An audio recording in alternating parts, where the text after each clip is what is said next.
My mother had many stories of rationing and problems with money and people being out of work during the 1930s.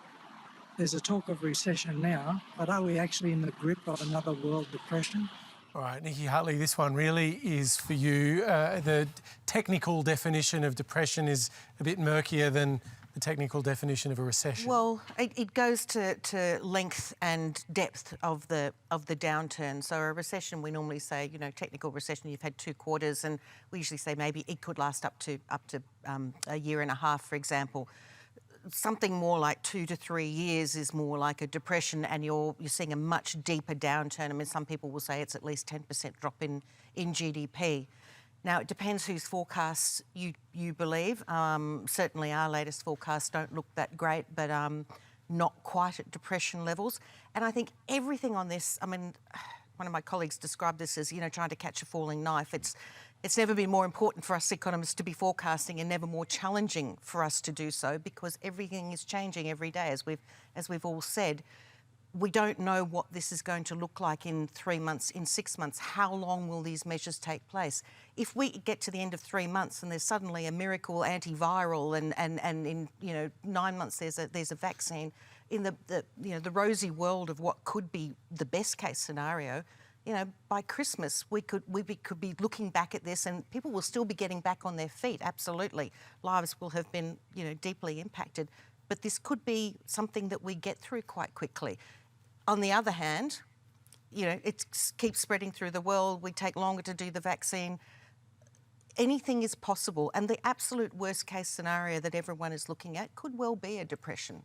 But that's the worst case, and I think Josh keeps coming back to, we have to be optimistic. We have to look to what is possible. There is no point in catastrophising now, and it's very easy. I'm looking at this all day, every day, and it is easy to get quite wobbly about it.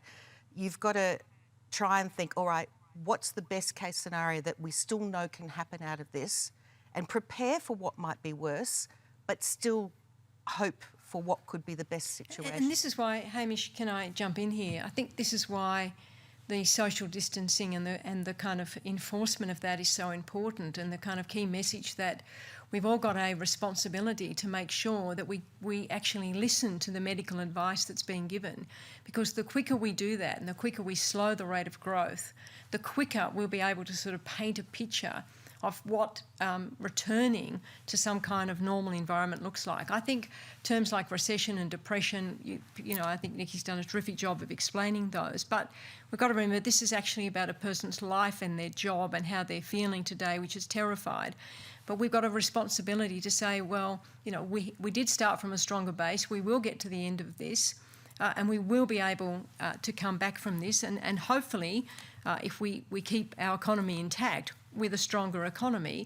And of course that will be the best thing we can do, because that will create new jobs, create the jobs that are there, that have gone coming back.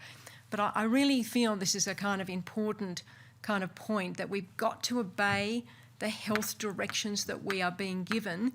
And when I see people disregarding them, I can't believe it, because they say, well, I'm not going to get sick because I might get a bit of a cold.